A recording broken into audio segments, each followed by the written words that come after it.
Al-Furqan. Al-Fatihah. Bismillahirrahmanirrahim. Alhamdulillahirabbil alamin. Iyyaka na'budu wa iyyaka nasta'in. Shiratal mustaqim. Shiratal ladzina an'amta 'alaihim ghairil maghdubi 'alaihim waladdallin.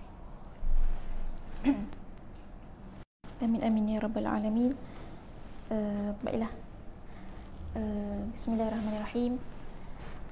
Alhamdulillahirabbil alamin wassalatu wassalamu ala nabiyil amin sayyidina Muhammad wa ala alihi wa sahbihi. Jadi terima kasih untuk ibu-ibu dan sahabat yang hadir pada malam ini untuk kita sama berkongsi lah. Biasa kita dengar tafsir, kali ini kita nak tadabbur. Adakah ada perbezaan tafsir dan tadabbur? Wallahu alam. Bergantung pada yang menyampaikan itulah. Okey. Mudah-mudahan Allah beri hikmah dan taufik dan hidayah daripada. Baiklah tuan-tuan dirahmati Allah Subhanahu Wa Taala. Insya-Allah kita pada malam ini kita akan mengkaji ataupun menghurai tentang surah An-Nur. Okey. Jadi dalam suasana yang sejuk macam ni kita boleh berkongsi, buat dohala pun boleh. Boleh insya-Allah. Jadi kalau dengar surah An-Nur, apakah yang selalu kita dengar tentang surah An-Nur? Rasa-rasanya tentang apa? Bila sebut je surah An-Nur, apa yang terlintas di fikiran kita sebenarnya? Ni? Mahram? Mahram, maksudnya larangan-larangan tentang aurat dan sebagainya, betul? Kisah Aisyah radhiyallahu anha, tentang yang difitnah, iaitu peristiwa Al-Ifk kita panggil. Lagi apa lagi? Betul-betul. Lagi tentang apa? Yang belakang? Cuba kongsi sikit. Kalau bila sebut surah An-Nur je, rasa apa yang terbayang di fikiran? Rasanya. Apa lagi? Tentang aurat. Betul. Tentang hijab. Lagi apa lagi? Sikit, cuba kita kongsi sikit lah untuk panaskan enjin ni. 5 minit yang pertama ni sejuk ni. InsyaAllah. Yang belakang, siapa nama? Arifah? Ahlan wa sahlan, sila masuk. Okey. Jadi bila kita sebut tentang surah An-Nur, cerita Eddie Ahmad. Jadi apakah benda yang kita terbayang pada fikiran kita tentang surah An-Nur? Ahlan wa sahlan untuk yang baru hadir. Saya dulu kalau dengar surah An-Nur, saya terbayang tentang hijab lah. Sebab itu yang kita selalu dengar. Orang wanita bila tentang hijab, kita akan ingat surah An-Nur. Betul tak? Jadi apa lagi yang baru datang ni? Kalau sebut surah An-Nur je, apa kita akan boleh bayangkan? Pasal perempuan. Betul. Lagi? Itu Tuan Hitam cuba nak kongsi.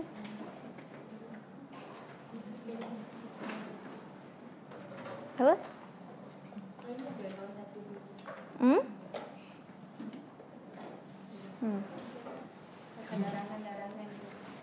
Larangan-larangan tentang menjaga aurat. Betul. Apa lagi?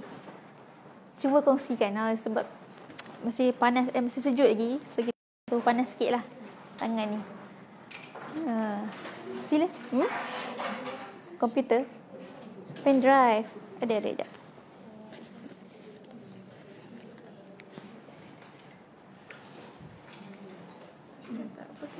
Pakai slide tak boleh?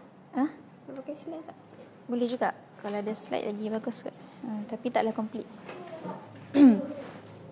Jadi tuan-tuan dirahmati Allah Subhanahu Wa Taala, surah An-Nur sebenarnya ialah menurut para mufassirin antara surah yang sangat besar yang membicarakan tentang sosial masyarakat. Yang di dalamnya ada adab, ada akhlak, ada hukum-hukum. Betul tak? Kalau kita sebut tentang penzina dan sebagainya, kita akan ingat surah An-Nur. Betul tak? Baiklah, jadi kita akan ada slide sebenarnya. Saya tengah tunggu slide. Jadi untuk surah An-Nur adalah surah Madaniyah ke Makkiyah? Surah Madaniyah. Itu secara ittifaq ulama mengatakan bahawa surah An-Nur ini adalah surah Madaniyah. Itu kalau ikut tertib mushaf. Mushaf ini disusun selepas selesainya, iaitu semasa para sahabat nak susun Al-Quran ikut tertib mushaf, surah An-Nur ialah surah yang ke-24. Okey. Manakala kali ikut turutan penurunan wahyu, iaitu ketika berlaku sesuatu wahyu turun. Betul tak? Jadi surah An-Nur ini adalah surah yang ke-102. Kita ada 114 surah semuanya dalam Al-Quran. Jadi surah An-Nur turun hujung-hujung, betul tak? Sebab apa? Sebab fatrah Madaniyah adalah fatrah pelaksanaan. Setelah kita letakkan akidah, kita tanamkan akidah yang kuat, maka setelah itu, maka itulah fatrah Madaniyah, iaitu fatrah untuk melaksanakan hukum-hukum Allah Subhanahu Wa Taala. Tapi tarbiyah tentang akhlak dan adab sentiasa berterusan walaupun di fatrah Mekah ataupun fatrah Madaniyah. Baiklah. Jadi surah ini, surah An-Nur, surah 102, yang ke-102 turun kalau ikut turutan penurunan wahyu. Okey, maksudnya lambatlah, bawah sikit. Jadi kalau ikut tertib mushaf pula, iaitu surah yang ke-24. Sebelum surah An-Nur, surah apa? Surah Al-Mu'minun. Dan selepas surah An-Nur, surah Al-Furqan. Jadi tuan-tuan dirahmati Allah Subhanahu Wa Taala, ibu-ibu,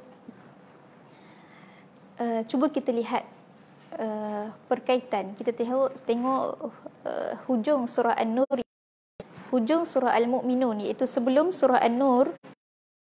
Apa Allah Subhanahu Wa Taala sebut? Wa qur rabbighfir warham wa anta khairur rahimin. Dan katakanlah wahai Muhammad, Tuhanku, ampunkanlah dan rahmatilah, maka sesungguhnya engkau adalah sebaik-baik yang merahmati. Betul tak? Dalam surah Al-Mu'minun di hujung sekali. Jadi antara rahmat Allah Subhanahu Wa Taala terhadap kalian umat manusia ini adalah dengan menurunkan undang-undang ataupun didikan, iaitu dengan menurunkan hukum-hukum dan sebagainya untuk mendidik masyarakat ketika itu. Jadi kita, kalau kita kata untunglah orang hidup zaman Nabi ni, betul tak? Jadi orang baik. Tetapi kita tak sedar tak bahawa pada zaman Nabi juga ada golongan munafik. Yang mana dalam kita akan berbicara juga tentang golongan munafik. Kemudian ada juga golongan kafir, Yahudi dan sebagainya. Maka kalau kita kata untung dia orang, memang beruntung. Itu orang mukmin lah, yang sahabat dan sebagainya. Kita, wallahu ta'ala alam, kalau kita hidup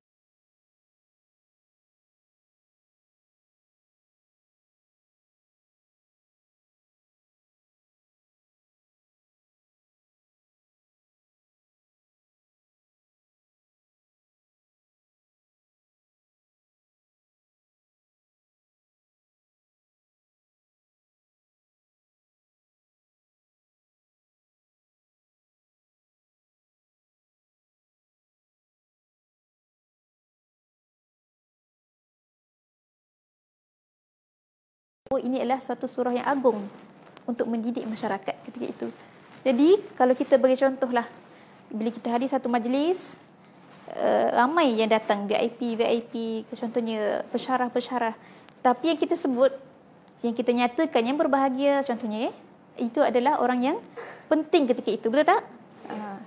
Jadi ini adalah surah yang sangat penting ketika itu dan juga sama sekarang ini. Sebab itu Allah sebutkan suratun, satu surah. Surah lain juga penting, surah lain juga kita tahu itu surah, tapi surah ini Allah jelaskan, Allah sebutkan kembali sebagai tanda ta'zim. Ulama menyebutkan sebagai tanda ta'zim ataupun takhsis, membesarkan satu surah ini, dan untuk supaya kita ambil berat surah ini. Anzalnaha, apa maksud anzalnaha? Directly Allah sebut turun. Okay? Kenapa Allah tak kata satu surah yang kami berikan, ataupun satu surah yang kami letakkan ataupun kami kurniakan, tapi Allah sebutkan anzalna. Perkataan anzala ini tuan-tuan maksudnya turun, betul tak? Terima kasih Fatihah. Okay. Jadi bila turun ni daripada mana? Daripada atas turun ke bawah, betul tak? Maka inilah Allah. Semua surah kita tahu, semua surah itu diturunkan daripada Allah Subhanahu Wa Taala, tapi surah ini Allah sebut Satu surah yang diturunkan daripada langit ke atas penduduk bumi. Besar surah ni. Sebab itu kita kena kaji, kita kena tadabbur, kita kena cari macam mana kita nak bawa surah ini ke dalam masyarakat sebenarnya. Satu surah yang kami telah turunkannya daripada langit kepada sekalian penduduk bumi. Wa faradnaha wa anzalna fiha ayatin bayyinat la'allakum tazakkarun. Banyaklah Oh ni nak alih Oh sorry. Nak alih ke? Boleh juga nak alih pun. Okey.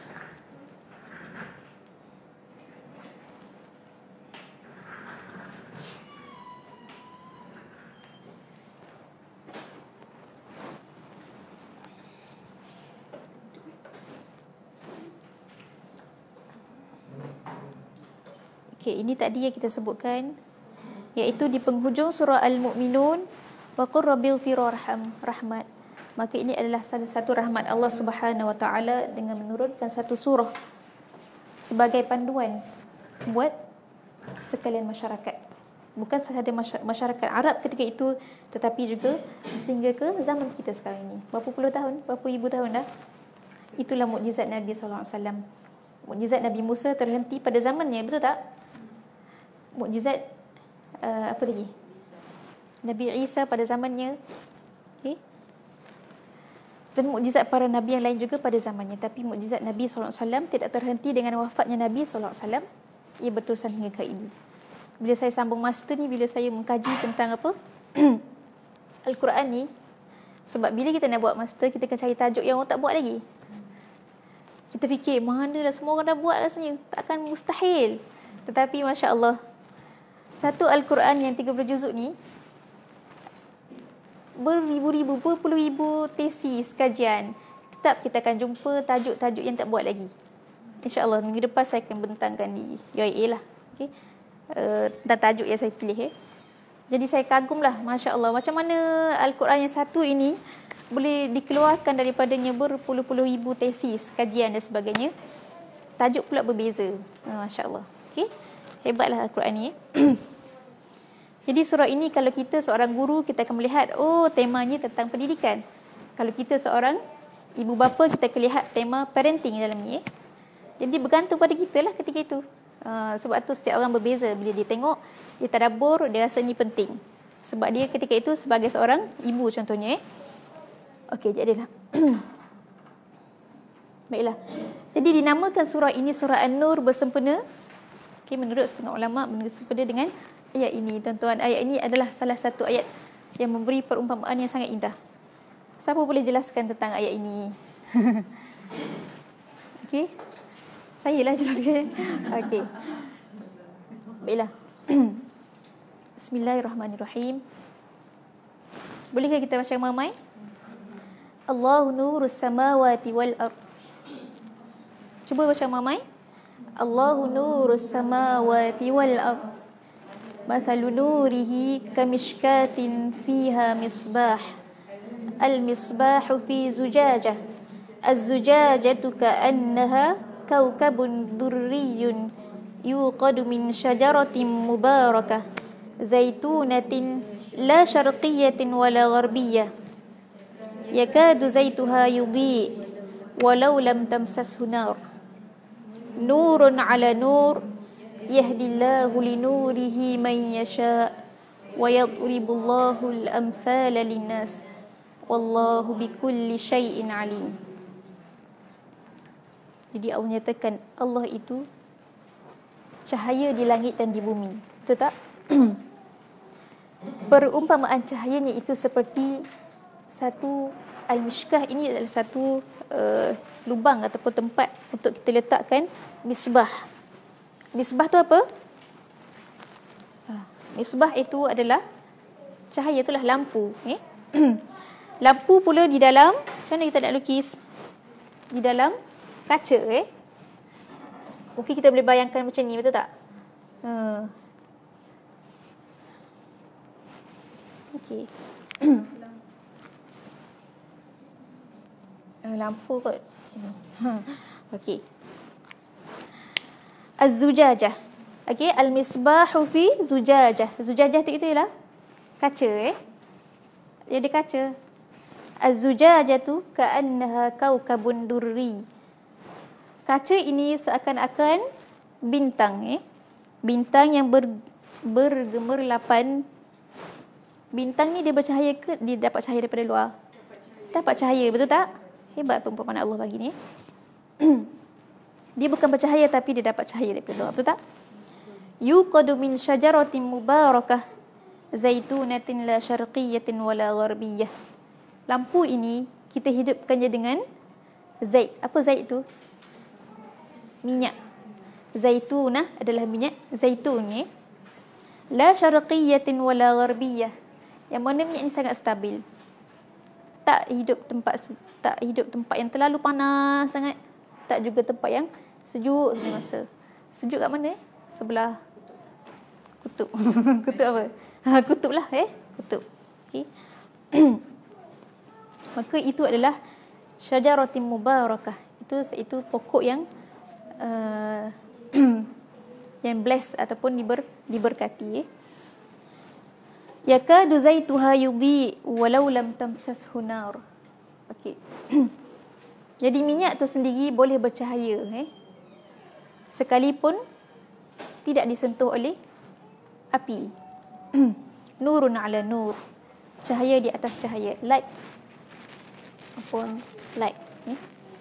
Yahdillah. Okey, macam mana kita nak jelaskan ini?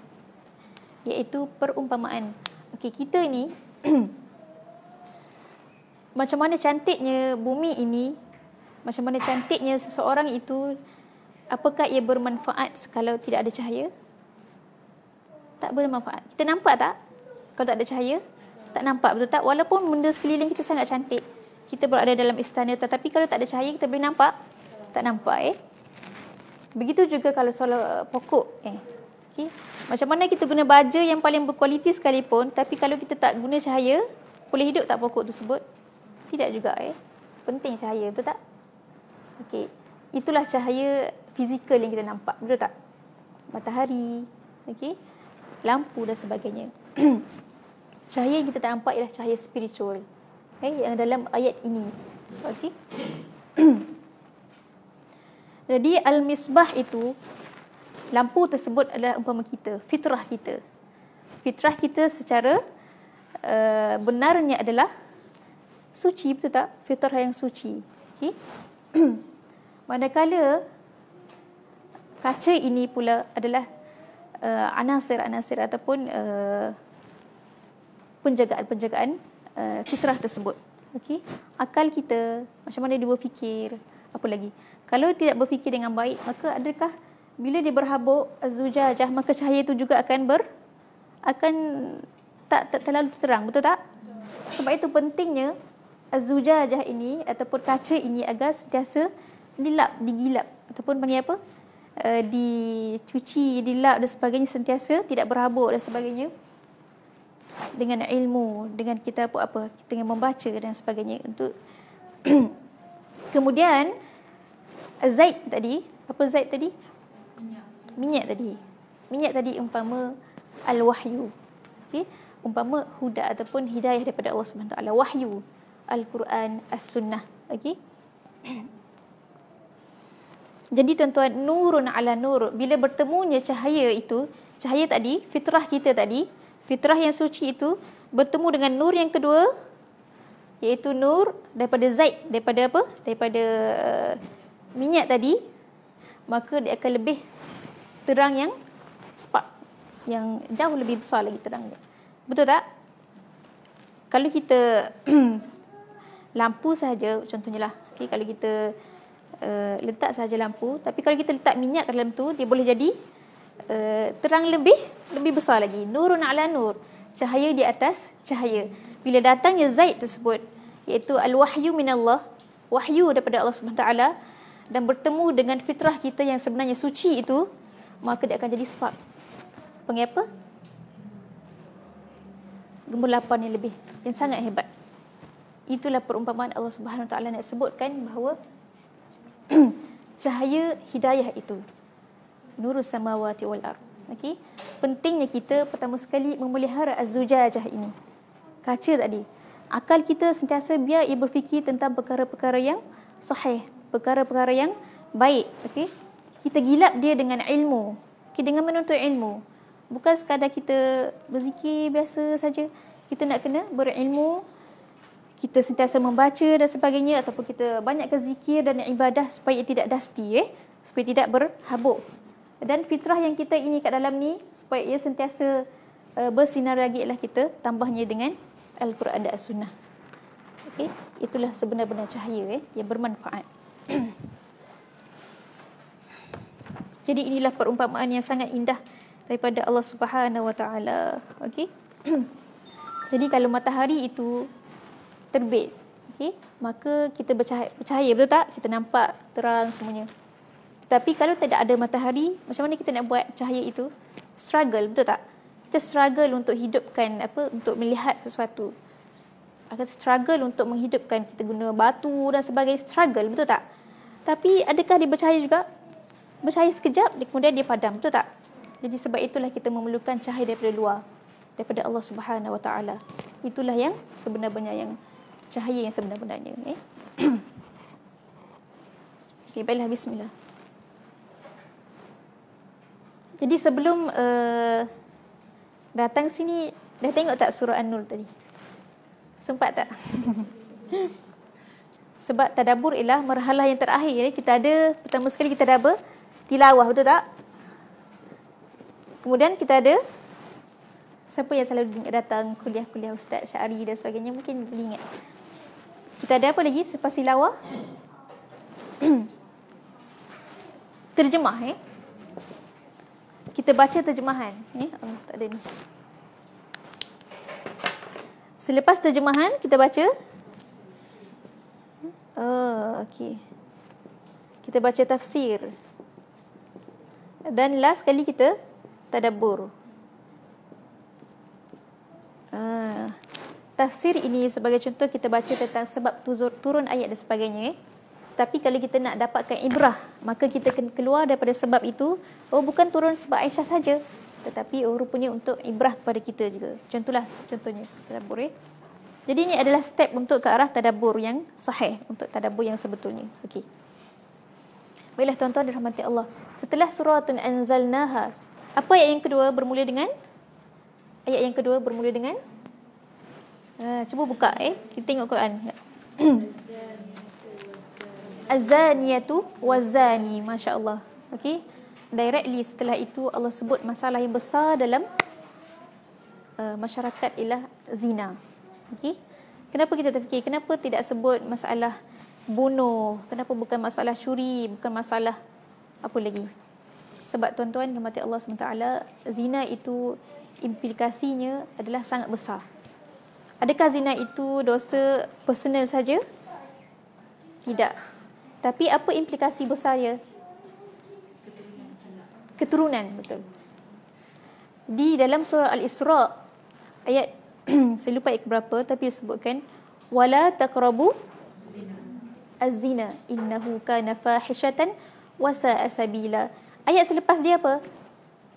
Tak tahu. Kita sedar tak ayat selepas dia? Masya-Allah, Allah turunkan ni hebat. Wala taqtulun nafsal lati harramallah. Janganlah kalian membunuh satu jiwa yang diharamkan oleh Allah Subhanahu Wa Taala. Sebab apa? Sebab daripada zina boleh berlakunya kehamilan, betul tak?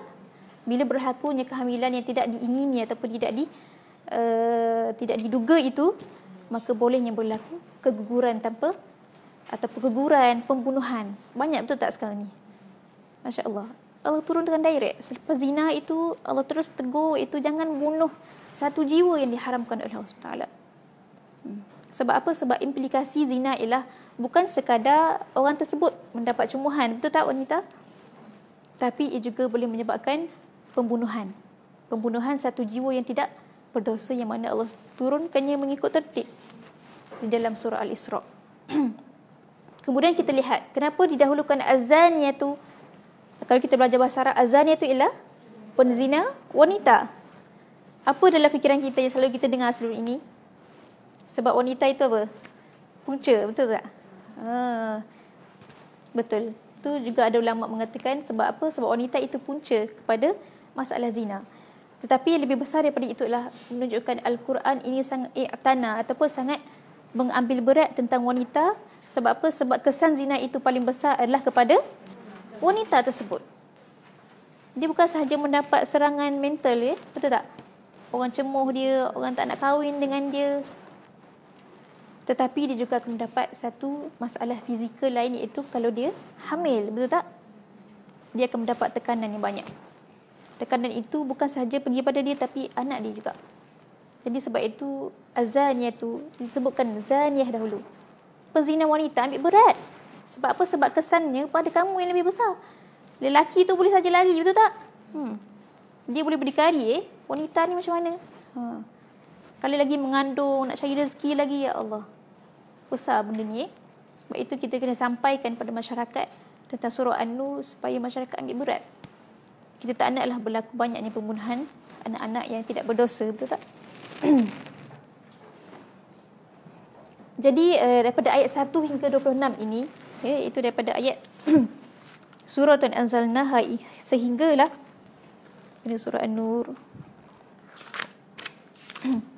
sehingga ayat 26, ya. Apa ayat 26? Al-khabithatu lil-khabithin wal-khabithuna lil-khabithat. Di dalamnya ada hukuman tentang qazaf. Okey. Jadi tuan-tuan, satu yang saya ingat sebut ialah tentang hukuman had tadi, hudud, iaitu fajliduhum mi'ata jaldah, 100 kali sebatan, ya. Jadi yang besarnya ialah kenapa disuruh wal yashhad 'adzabahuma ta'ifatun minal mu'minin, dan lihatlah azab ataupun hukuman tadi satu puak daripada kalangan orang mukmin. Sebab apa kita kena tengok? Kata Ibn Taymiyah, dia katakan, siapa yang buat dosa itu secara tertutup, maka dia boleh bertaubat secara tertutup. Tetapi kalau dia buat sampai tahap terang, terbuka, sampai orang boleh nampak, 4 orang saksi boleh nampak, maka ketika itu, hukuman itu adalah hendaklah secara terbuka. Kalau kita melepaskan dia macam tu saja, maka implikasi besarnya adalah pada masyarakat itulah. Jadi kadang kita fikir macam mustahil lah kita nak dapat 4 orang saksi yang betul-betul boleh tengok. Sebab kalau ikutkan hukuman ni, kalau ikut hukum fiqh, dia betul-betul direct tengok. Tengok betul-betul. Nampak kejadian tu. Bukan bermesra biasa-biasa. Memang betul-betul berlaku. Okey? Jadi kita kata mustahil lah. Kalau itu kita kata mustahil sekarang ni, tapi masa depan adakah mustahil? Kalau itu dinormalkan. Maksudnya kalau berlakunya mesra itu di khalayak ramai, mula-mula cium lah, apalah. Tapi kalau kita anggap benda tu normal, kita tak cegah daripada sekarang, tak mustahil suatu masa nanti penzinaan itu boleh berlaku secara terang-terangan sampai 4 orang saksi itu tidak lagi mustahil. Betul tak? Jadi sebab itu kita kata hukuman-hukuman dalam Quran ini bukan kita nak memalukan ataupun berlaku tu, tetapi sebab dia buat secara jahar ataupun secara nampak, orang nampak, maka hukumannya itu juga kena secara terang-terangan. Besar tu. Okay? Implikasi tu besar sangat. Okay? Sampai tahap normalisasi lah. Maksudnya sampai tahap orang semua anggap, oh biasalah tu. Oh biasa tu duduk dalam kereta, buat ni, buat tu. Jadi kita tak nak benda tu berlaku sampai tahap tersebut. Biarlah sekarang ni kita fikir mustahil lah. Okay, mustahil nak berlaku. Kita kena cegah daripada awal lagi lah. Okay? Jadi di dalam surah An-Nur ini daripada ayat 1 hingga 26 ini ada tentang zina, ada tentang qazaf. Qazaf ialah apa? Menuduh seseorang itu melakukan zina. Li'an pula. Li'an adalah antara suami isteri. Suami ada seorang sahabat Nabi SAW yang melihat isterinya itu melakukan sesuatu dengan seseorang. Dia memang tengok. Lepas tu dia fikir, dia nak ambil 4 orang saksi macam mustahil. Dia kata kan? Sebab itu Allah Subhanahu Wa Taala sebutkan dalam ayat tentang li'an ini, walladzina yarmuna azwajahum walam yakul lahum syuhada. Okey, orang-orang yang melemparkan tuduhan terhadap isteri mereka tapi mereka tidak ada saksi. Sebab apa? Sebab tempat tu privacy, rumah, betul tak? Macam mustahil nak ada saksi. nak bagi, datang cepat rumah saya. Okey, mustahil Allah tahu sebab Allah sebut ulam yakullahu syuhada, tidak ada saksi bagi mereka. Fa syahadatu ahadihim arba'a syahadat, maka dia kena bersumpah, sumpah 4 kali, wallahi. Jadi yang lelaki ni memang dia bersumpah. Sebab dia kata memang senyata saya tak takut, memang isteri dia buat. Isteri dia pula bersumpah ke tak rasanya? Bersumpah ke tak? Isteri juga bersumpah. Sebab apa? Sebab dia nak mengelakkan hukuman itu dikenakan ke atasnya. Maka setelah li'an, setelah dua-dua buat sumpah laknat, besar sumpah laknat ini tuan-tuan. Sebab apa? Sebab Al-Quran sendiri sebut. Dan sumpah yang kelima itu anna la'natallah, laknat ke atas, laknat Allah itu ke atas diriku kalau dia tu orang yang betul, kalau aku berdusta. Perempuan pula anna ghadaballah, murka, bukan laknat dia, murka Allah ke atasku. Kalau dia sendiri berani sebut tu, maksud dia memang sendiri yang meminta benda tu. Betul tak? Tak takut ke? Beza laknat dengan murka, saya pun tak tahu nak sebut. Tak kaji pula itu. Tetapi dua-dua tu adalah istilah yang sangat besar, yang sangat menakutkan lah. Sebut laknat, murka, dua-dua tu adalah besar. Apatah lagi kalau laknatallah wa ghadaballah, laknat Allah dan kemurkaan Allah ke atasku. Dia kata, na'udzubillah min zalik. Okey, berani dia buat juga. Sebab apa? Sebab dia tak nak malu. Okey, inilah spiritual punishment yang kita panggil hukuman yang dia tak akan lupa sampai bila-bila. Dia sendiri cakap macam tu, dia tak akan lupa sampai bila-bila. Besar tu sampai dia mati dia akan ingat. Jadi kemudian tuan-tuan dirahmati Allah Subhanahu taala, kalau ada Al-Quran boleh buka Al-Quran ni. Okey. Allah Akbar, saya tak letak pula dalam ni. Iaitu tentang Aisyah radhiyallahu anha. Pernah dengar peristiwa ifki? Iaitu antara Aisyah dengan, boleh ingat tak nama dia? Saya tulis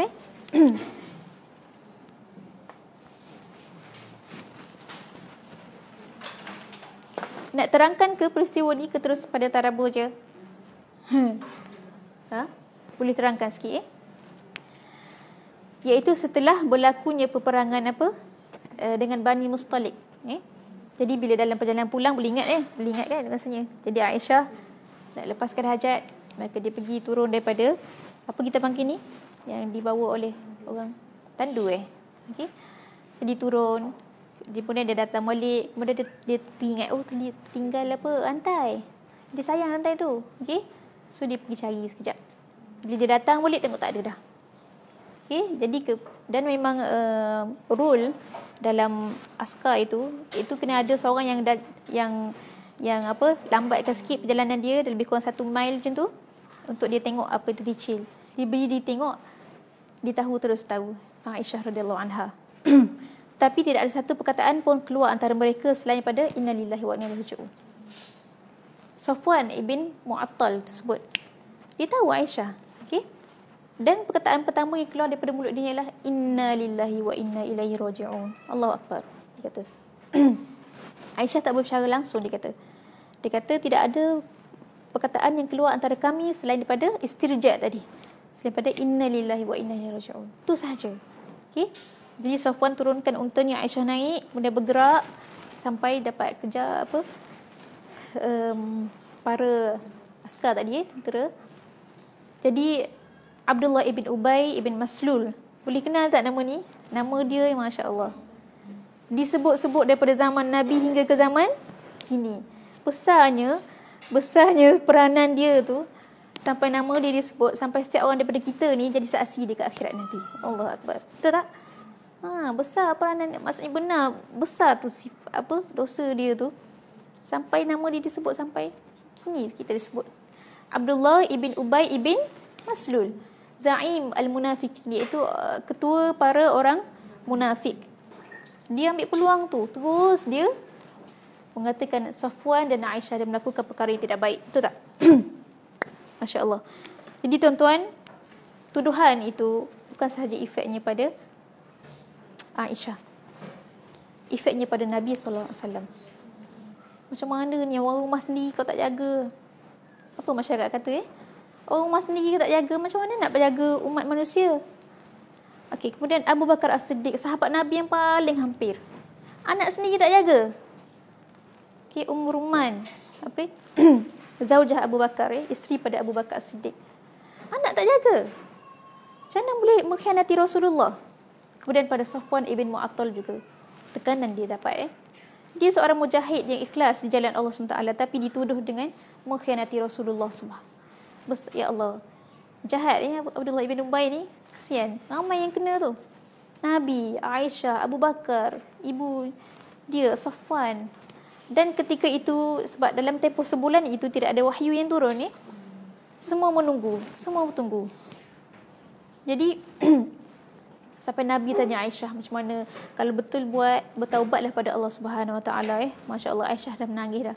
Sampai tak ada air mata dah disebut dalam buku-buku tafsir. Aisyah kata dia tahu dah, dia kata nak sebut apa tak tahu dah. Dia kata melainkan dia boleh sebut sebagaimana ayah Nabi Yusuf alaihissalam disebut fasabrun jamil wallahul musta'anu ala ma tasifun. Sabar itu yang cantik. Allah sahaja yang boleh bantu terhadap apa semua yang kamu sebutkan. Okey. Jadi masya-Allah, setelah dia tidur sekejap, Allah turunkan wahyu membebaskan dia daripada tuduhan-tuduhan jahat tersebut. Tetapi ayat ini tuan-tuan, kalau boleh buka sebab tak ada dalam ni pula. Oh, sebab saya sebenarnya nak fokus pada akhlak dan adab tapi dah tersasar dah ni. Macam itulah ni masalah dia ni. Ustaz Syahdi kata bila kita baca situ sini, baca sangat sampai kita susah nak summarize. Okey. La tahsabuhu syarran lakum. Abu Bakar, jangan kamu kira benda itu, perkara itu syarran. Apa syarran? Buruk pada kamu. Bal huwa khairul lakum. Itu adalah perkara yang baik pada kamu. Angkat martabat kamu atas kesabaran kamu di ni. Allah sebut ni menakutkan sikit. Likullim ri'im minhum. Bagi setiap orang minhum, dari kalangan mereka itu yang buat fitnah tadi tu, maktasaba minal ism. Ada saham dia dalam dosa ataupun ada saham dia dalam fitnah tersebut. Allah sebut lagi walladzi tawalla kibrahu minhum. Orang yang mengetuai, orang yang mengepalai perkara tersebut, lahu azabun azim. Bagi dia azab yang sangat pedih. Tak takut ke Abdullah ketika tu dengar benda tu? Masya-Allah, Allah sebut direct tu. Setiap orang yang sebarkan benda tu, disebut Aisyah ada saham dia dalam fitnah tersebut tersebar, maka dia akan dapat dosa. Dan orang yang mengepalai benda tersebut, yang memula-mula sekali bawa cerita tersebut, Allah bagi kat dia azab yang sangat pedih. Kemudian Allah didik balik, Allah takdib balik ayat selepasnya, itu ayat 12. Kalau siapa yang ada Al-Quran boleh tengok ayat 12. Dia kata apa? Laula. Dalam ayat ni banyak sangat laula. Laula ni maksudnya apa? How come? Apa maksud how come ni? Macam mana? How come? Macam mana cakap how come? Jika tidak. How come lah? Apa kita kata how come? Macam mana lah? Macam tu lebih kurang? Macam tu. Macam mana lah? Sami'tumu. Bila kamu dengar benda tu, dhannal mu'minuna wal mu'minat. Orang yang beriman, lelaki ke perempuan tu, kalau dia sendiri kena pada dia bi anfusihim, dia akan fikir apa? Contohlah, terkena pada orang yang dia kagumi, orang yang dia tahu orang tu baik, maka dia akan kiaskan, kalau kena pada aku, mustahil aku nak buat benda tu. Maka benda pertama sekali bila kita dengar suatu khabar ataupun suatu artikel ke dekat Facebook dan sebagainya tentang orang yang tahu baik, benda pertama sekali, dhannal mu'minuna wal mu'minatu bi anfusihim khaira. Fikir baik dahulu. Dan bahkan sebut lagi, wa qalu hadza ifkum mubin. Mereka berkata itu adalah ifkum mubin, perkara yang tersasar, yang salah. Memang ternyata salah. Kita jangan cepat-cepat. Betul ke? Jangan sebut macam tu. Kalau kita at least jangan sebut macam tu. At least kita kata apa? Allah Ta'ala alam. Stop. Sampai situ saja. Stop. Allah Ta'ala alam. Biar macam tu saja. Jangan terus, kajilah. Tengoklah, search lah gambar dia. Ataupun apa lagi? Tanya orang lain lah, betul ke? Itu maksud kita seakan-akan nak mencari saham di dalam perkara tersebut. Okay?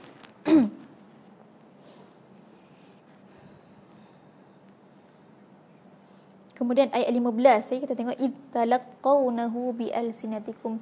Bila kamu talqin ni apa? Talqin ni macam kita sebut, kita sebut dengan kuat, bialsinatikum, dengan lidah kamu. Wa taquluna, dan kamu sebut, kamu kata dengan mulut kamu tu. Padahal kamu tak tahu pun. Kamu rasa benda tu ringan, sebut je lah. Tanya je pun. Tu je pun, like je pun, share je pun, wa tahsabunahu hayyina, kamu kira benda tu ringan, kamu kira benda tu biasa-biasa. Wa huwa indallahi azim, sedangkan benda itu di sisi Allah sangat azim, besar. Bab fitnah ni jangan main-main, lagi-lagi bab fitnah yang melibatkan maruah orang. Sebab itu banyak fitnah kat Malaysia ni, kita tak payah ambil pot langsung lah. Na'udzubillah. Sebab kita takut, kalau kita tersalah, banyak fitnah ni. Kita ambil tahu tak apa, tapi kita stop directly. Orang cakap kat kita je, stop. Kita tak ada kata, betul ke, nak tengok lah. Ataupun kita tak ada kata, tapi kita tahu, tu orang beriman. Biarlah. Allah Ta'ala a'lam. Stop sampai situ sahaja. Sebab apa? Sebab tak ada memberi efek pada kita pun. Okay? Kalau kita dapat tahu secara banyak pun, tak ada memberi efek pada kita pun. Bertaubatlah kepada Allah. Betul. Sebab ada ayat sepasnya. Walaula fadlullahi alaikum warahmatuhu. Okey. Allah sebut orang yang dah buat tadi tu, orang yang dah bagi saham dalam fitnah tersebut, maka dia bertaubat pada Allah. Rahmat Allah sentiasa menunggu mereka. Banyak sangat tentang tu, banyak sangat, ya Allah. Kemudian last tentang ayat 22, sikit saja saya sebut yang penting-penting. Wala ya'tali ulul fadli minkum wasa'ati an yu'tu ulil qurba wal masakin wal muhajirin. Ini tentang Abu Bakar As-Siddiq radhiyallahu anhu. Dia bersumpah, untuk dia ni orang yang kaya, betul tak? Beliau orang yang kaya. Dia sentiasa memberi nafkah lah, membantu saudara dia yang miskin ni. Antaranya Mistah, Mistah bin Uthasah. Jadi Mistah ni antara yang yang bukan terlibat sangat lah. Dia maksudnya dia terlibat sikit je lah dalam bab fitnah tadi tu. Jadi dia kata, aku bersumpah dia tak nak bagi nafkah dekat Mistah tadi. Ubadah. Jadi Qais ni pada satu hari dia kata, Nabi menziarahi kami. Jadi Nabi ziarahi kami di rumah kami lah. Zarana Rasulullah sallallahu alaihi wasallam fi manzilina. Okey. Nabi pun bagi salam. Assalamualaikum warahmatullahi. Kemudian Sa'ad bin Ubadah, ayah dia lah, Qais tadi, ayah dia tu, dia pun jawab, Assalamualaikum warahmatullahi wabarakatuh. Dia jawab slow. Okey, dia jawab slow. Nabi pun bagi saya salam. Assalamualaikum warahmatullahi wabarakatuh. Salam yang ke berapa? Yang kedua. Lepas tu dia pun jawab lagi. Waalaikumsalam warahmatullahi wabarakatuh. Dia jawab slow, tapi slow. Khafiyan dia kata. Lepas tu Qais pun pelik, dia kata, ayah, tak nak bagi Nabi masuk ke? Gitu. Okey, lepas tu ayah dia kata, tak apa, dia kata, da'hu. Sebab nanti Nabi akan banyak bagi salam kat kita. Macam tu. Sebab apa? Sebab dia nak dengan Nabi bagi salam. Sebab apa? Sebab salam tu kita doa. Assalamualaikum warahmatullahi. Nabi pun bagi salam yang last sekali. Assalamualaikum warahmatullahi wabarakatuh. Dia jawab juga, slow juga. Nakal. Waalaikumsalam warahmatullahi wabarakatuh. Jawab Ataupun Nabi sebab 3 kali dah, betul tak? Nabi pun belilah, belah lah. Okey, Nabi pun berlalu. Lepas tu dia pun cepat-cepat ikut Nabi. Dia kata, Ya Rasulullah, aku dengar kamu bagi salam. Kata, cuma aku jawab dengan slow. Sebab aku nak dengar kau bagi salam banyak-banyak. Okey. Nabi terhiburlah dengan sahabatnya, sampai dia mendoakan sahabatnya ini. Sampai sekarang kita bagi salam, betul tak? Ke atas sahabat kita sebut wassalatu wassalamu ala nabiyil amin wa ala alihi wa ashabihi, para sahabatnya, betul tak? Masya-Allah. Tu selinganlah tentang Sa'ad bin Ubadah. Nabi mendoakan buat seluruh ahli keluarga dia. Masya-Allah. Hebat jenaka antara mereka Okey, Islamik. Okey. Jadi tuan-tuan dirahmati Allah Subhanahu Wa Taala. Jadi ini adalah melibatkan rumah orang lain, betul tak? Okey, melibatkan rumah orang lain.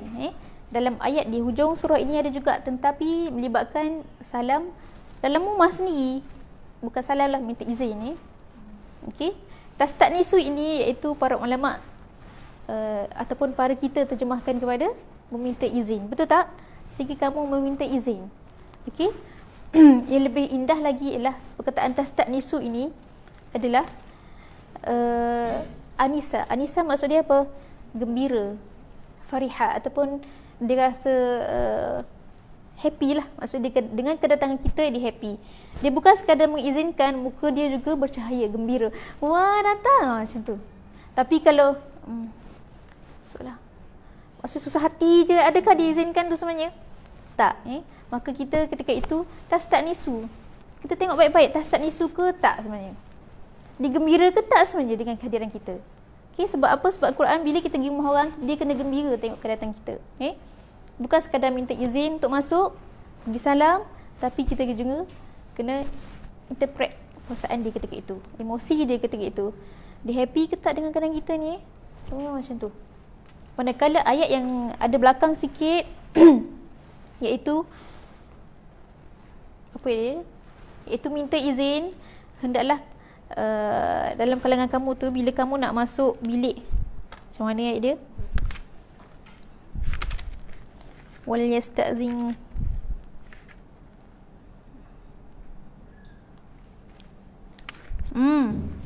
Ya ayyuhalladzina amanu liyasta'dhinkumul ladzina malakat aymanukum. Manakala dalam rumah sendiri, Allah guna perkataan izin juga. Izin, yakni istinas jadi lain Ayat lain yang dalam rumah sendiri, liyasta'dhinkumul ladzina malakat aymanukum. Hendaklah kamu minta izin. Okey. Anak-anak kamu ataupun orang gaji kamu.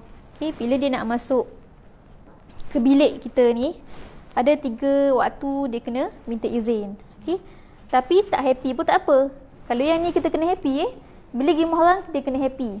Tapi kalau kat rumah sendiri kalau nak minta izin nak masuk bilik, masuklah. So kita tak adalah muka kita kena happy ke apa so panggil telitinya Al-Quran dalam menggunakan perkataan bila masuk rumah orang lain dia kena istiqnas. Dia kena minta izin dan orang tersebut happy Manakala bila kat rumah sendiri minta izin juga masuk bilik ke, tak happy pun tak apa. Yang penting minta izin, maklumkan. Macam itulah Dzalikum khairul lakum la'allakum tadhakkarun. Perkara itu lebih baik pada kamu supaya kamu ambil peringatan. Okey. Yang ni semua kita makruf lah. Ayat kedua ini tentang tak ada orang, tak payah masuk. Kalau dia kata balik, balik. Okey. Allah. Ni tak ada. Apa yang seterusnya itu tentang kullil mu'minin. Ni ayat yang famous lah. Pernah dengar tak ayat ni? Katakanlah untuk orang-orang yang beriman dalam kalangan lelaki, yaghuddu min absarihim. Tundukkanlah pandangannya. Adakah dia kena jalan tunduk je? Tak. Maqasid dalam sini ialah untuk dia mengawal pandangannya.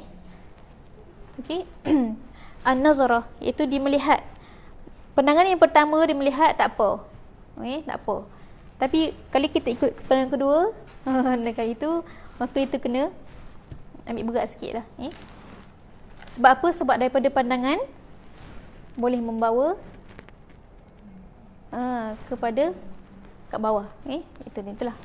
Sebab itu Allah sebutkan yaghuddu min absarihim wa yahfazu furujahum, dan jaga apa panggil apa? Kemaluan mereka.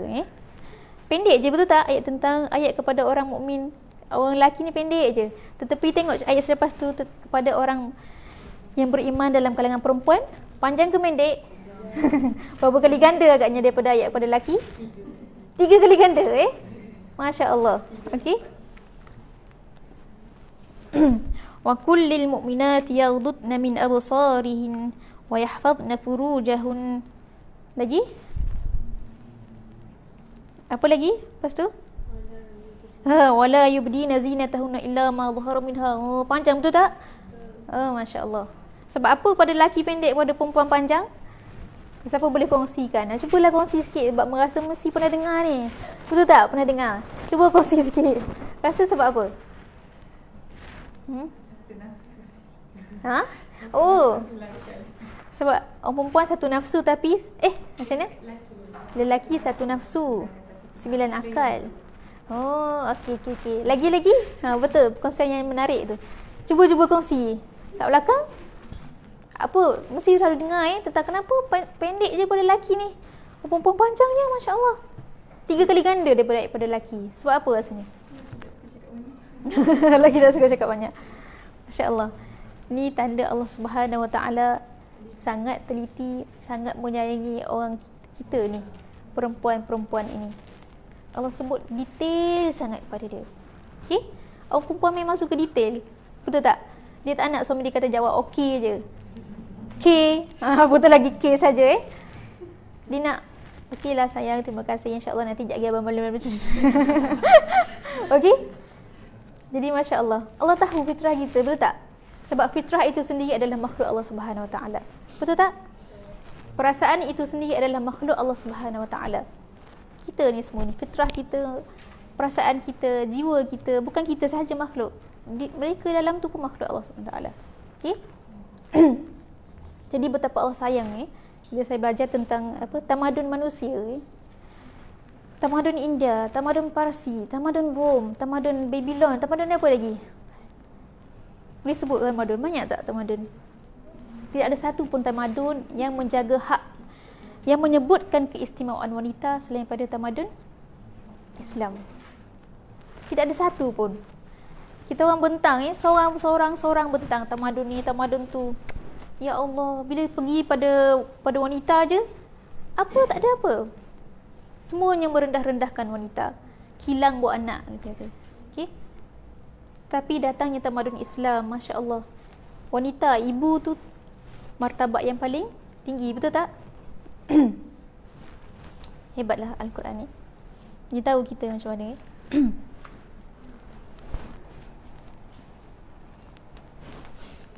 Jadi ini adalah antara perilaku wanita-wanita zaman jahiliah.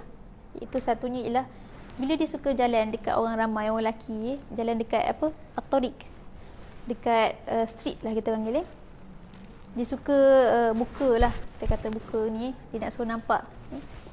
Dia suka ketuk-ketuk hentak kaki supaya boleh bunyi lah kat kaki dia tu ada perhiasan. Kita zaman sekarang pun ada juga. Kita mungkin tak buat benda tu, tak hentak kaki tapi kita melakukan sesuatu yang menarik perhatian. Bukan Allah nak tunjukkan hentak kaki tu, tapi Allah nak tunjukkan kamu ni cuba nak menarik perhatian lelaki. Memang niat nak menarik perhatian. Okey? Memakai wangi-wangi yang terlalu sangat. Memang orang suka benda tu Tetapi Allah nak kawal kita tu lah. Fitrah kita itu, kita sebut tadi, sebah tadi, Allah Subhanahu Wa Taala nak mengawalnya dan biar lorongkan ia kepada yang selayaknya. Okay, bukan pada semua lelaki. Okay. Jadi benda ni kita kena ajar anak kita, iaitu sexual points yang secara tak langsung Allah sebutkan dalam Al-Quran dada, leher. Kita tak tahu apa yang orang pandang dan orang fikir, betul tak? Jadi kita kena didik anak kita daripada kecil lagi, daripada usia 3 tahun 3 tahun ni dah kena didik dia pakai seluar yang ketat-ketat. Okay? Sebab apa? Sebab tempat tu tak boleh nampak sangat. Dada tutup. Okey. Daripada kecil lagi kita kena tanam.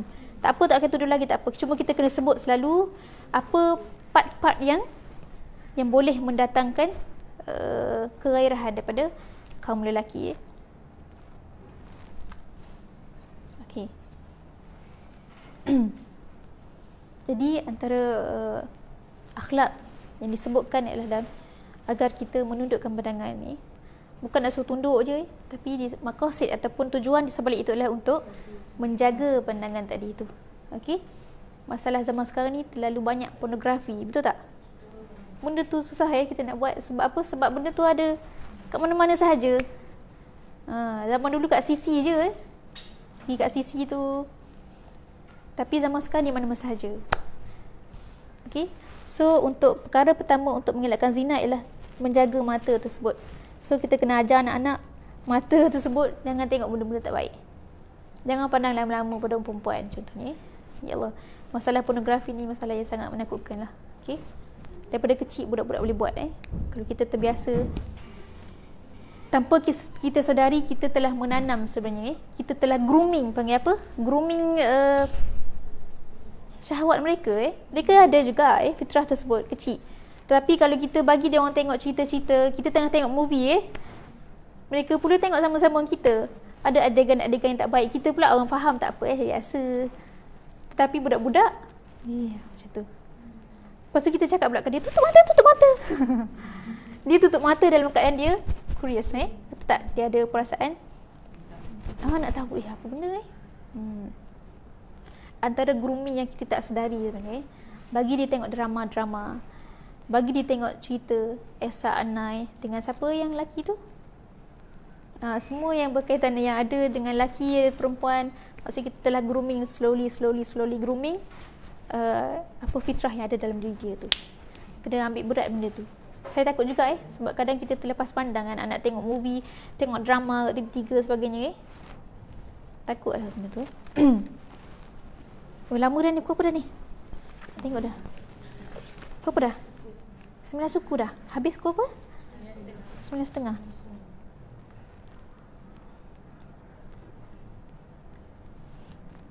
Yang seterusnya ialah agar kita nikahkanlah mana-mana anak-anak kita yang masih single dengan orang-orang yang solehah.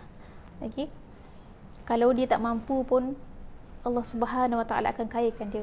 Dalam hadis Nabi SAW, Nabi sebutkan ada 3 golongan yang mana dia layak mendapat bantuan Allah Subhanahu Wa Taala untuk kayakan dia. Antaranya ialah orang ni lah, orang yang nak menikah untuk menjaga diri dia. Untuk menjaga diri dia. Tapi kalau dia tak mampu juga, dia kena isti'afaf. Iaitu dia kena menjaga diri dia. Tengok pada perempuan, laki ni tak apa, dia boleh balik pada isteri dia, betul tak? Tapi yang ni tak ada isteri. Baliklah kepada Allah Subhanahu Wa Taala. So benda ni macam mana kita nak ajar masyarakat kita ni? Jadi tuan-tuan dirahmati Allah Subhanahu Wa Taala, banyak lagi dalam surah An-Nur ini yang seterusnya tak letak pula ayat Quran ni.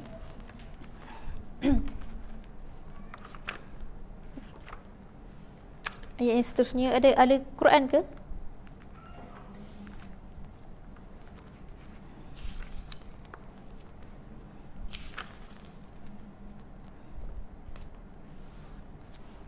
Yang tadilah yang kita sebut tentang Allahu nurus samawati wal ard, iaitu apabila cahaya fitrah itu bertemu dengan cahaya wahyu, maka itulah sebenar-benar cahaya yang sangat besar. Jadi ayat seterusnya selepas itu, apa ayat selepasnya? Selepas Allahu nurus samawati wal ard, rijalul la tulhihim tijarah.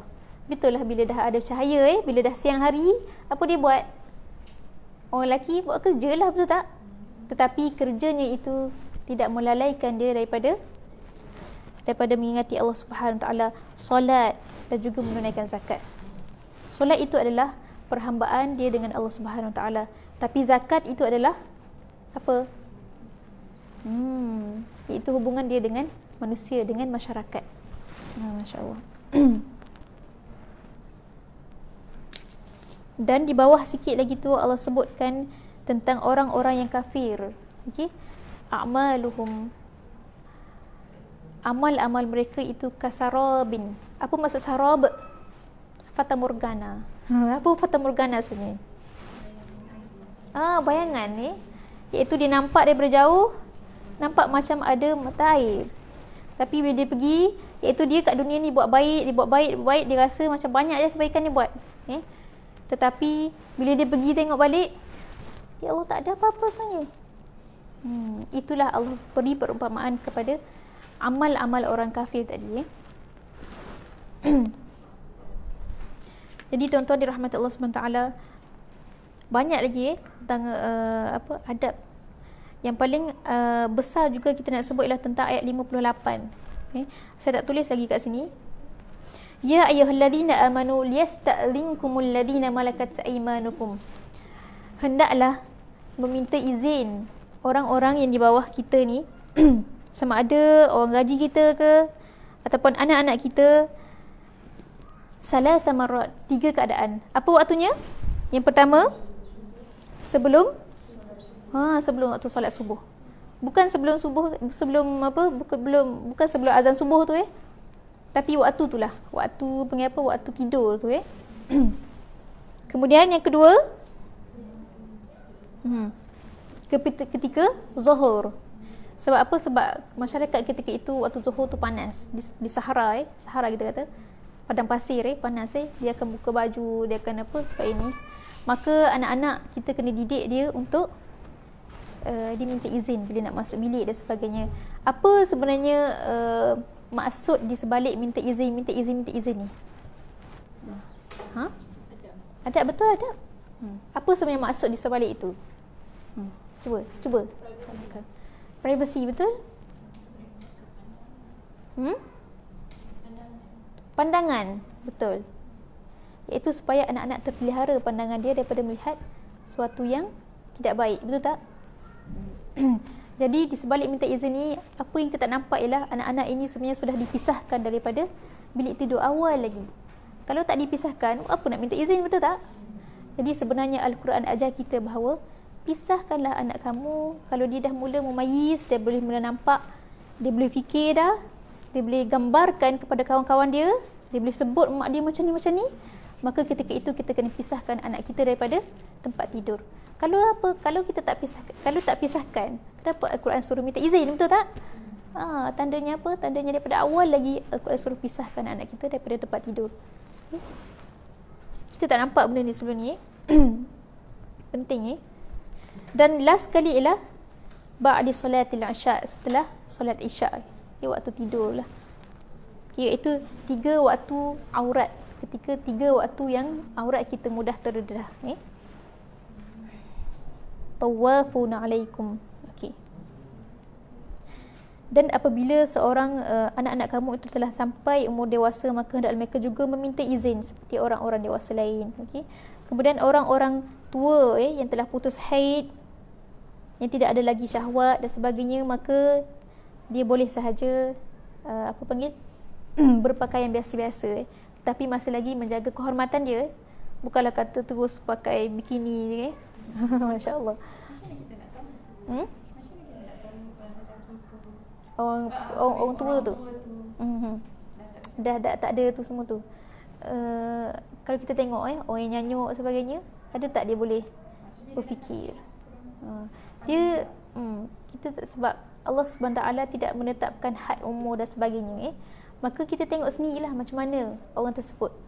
Okey, orang gila kan sebagainya. Orang gila pun ada syahwat sebenarnya. Tidak orang tua yang memang kita dah tengok dah tak mampu, dah menopause, memang dah menopause. Kemudian dah macam nak cakap nak pakai baju pun susah, tergigil-gigil, Parkinson dan sebagainya. Maka ketika itu diringankan sedikit dari sudut aurat dia. Okey, sebab apa? Sebab kita orang yang tengok dia pun kita dah tak ada rasa apa-apa, betul tak? Kita tak rasa lah Allah Ta'ala alam Allah tahu, Allah maha mengetahui kemampuan hamba-Nya. Dia dah tak mampu lagi nak berpakaian menutup aurat yang sangat macam kita ni. Okey, jadi dia tak pakai tudung sikit. Okey. Tetapi Allah kata apa? Wa ayyasta'fifna khairul lahun. Tapi kalau dia lebih menjaga, dia boleh menjaga diri dia, itu lebih baik bagi dia. Tetapi sekurangnya kita tahulah ada sedikit keringanan lah untuk orang-orang yang ni. Okey. Jadi last sekali sebelum kita habiskan, iaitu ayat hujung sekali, ayat last sekali dari surah An-Nur ini, iaitu ala inna lillahi ma fis samawati wal ard. Sesungguhnya bagi Allah apa sahaja di langit dan di bumi. Qad ya'lamu ma antum alaihi wa yawma yurja'una ilaihi fayunabbi'uhum bima 'amilu wallahu bikulli syai'in alim. Ketahuilah sesungguhnya Allah Subhanahu wa taala Baginya sahajalah apa sahaja di langit dan di bumi. Dan Allah mengetahui kamu tu macam mana. Ya'lamu ma antum alaih. Allah tahu kamu tu macam mana. Sebab kita ni Allah ciptakan, betul tak? Perasaan kita, fitrah kita, jiwa kita, apa lagi dalam kita, semua benda itu adalah makhluk Allah Subhanahu Wa Taala. Dia tahu fitrah ni sikapnya macam ni. Ni sikapnya macam ni. Jadi Allah turunkan ayat Al-Quran, Allah turunkan hukum hakam sebagainya adalah berdasarkan sesuai dengan apa yang dia tahu terhadap makhluknya. Walaupun tak impossible sekarang ni, tapi tak mustahil. Suatu masa nanti jadi tak mustahil. Dan hari yang kita dikembalikan kepadanya itu, maka Allah akan kembali ceritakan balik apa yang telah dibuat, apa yang telah mereka kerjakan. Amal telah. Allah nak tunjukkan bahawa tadi permulaannya apa? Suratun anzalnaha, betul tak? Wa faradnaha, dan kami wajibkannya. Jadi last kali hujung surah ini tentang amal. Jadi nak tak nak, banyak dah kita cerita gini. Okey, banyak lagi sebenarnya ayat tentang laut, kegelapannya berlapis-lapis, sampai kan kita nak tengok tangan sendiri pun tak nampak. Dalam surah An-Nur ada juga. Okey. Tentang burung-burung bertasbih dan setiap burung itu mengetahui tasbihnya macam mana. Okey, banyak lagi ayat tentang tu. Okay.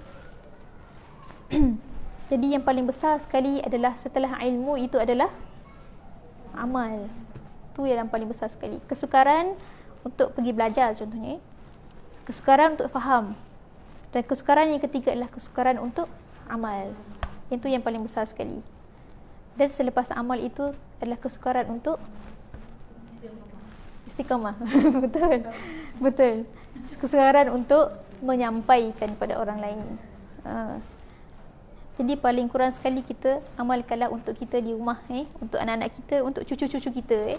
Lihat kepincangan, maka kita didiklah dengan ilmu dan dengan kasih sayang. Budak zaman sekarang tak boleh marah sangat. Sebab mereka tak ada apa, mereka dengan kita je, main kat rumah je. Zaman dahulu kita keluar, betul tak? Main basikal, main panjat pokok, main masak-masak pasir, batu apa. Tapi budak zaman sekarang terperak dalam rumah, balik sekolah duduk rumah, betul tak? Jadi emosi mereka, tekanan daripada sekolah, balik rumah pula kalau terkena kita lagi, tekanan lagi kat dia. Maka budak zaman sekarang nak didik dia dengan kasih sayang, tu saja. Kita kena jadi kawan pada dia. Okey. Jadi saya rasa itu saja daripada saya pada hari ini tentang surah An-Nur. Banyak lagi tentang surah An-Nur ini, tapi ini secara ringkas lah. Kita terlalu banyaklah tentang surah An-Nur ini. Jadi yang baik daripada Allah Subhanahu Wa Taala, yang kurang itu daripada kelemahan diri saya sendiri.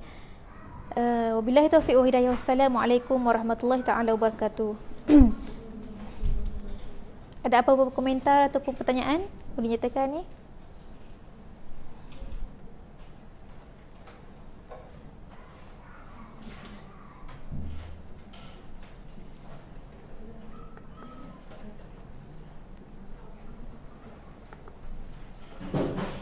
Terima kasih untuk kehadiran semua. Okey. Boleh faham ke ada ke sikit yang dapat hari ni? Ada manfaat ke sedikit?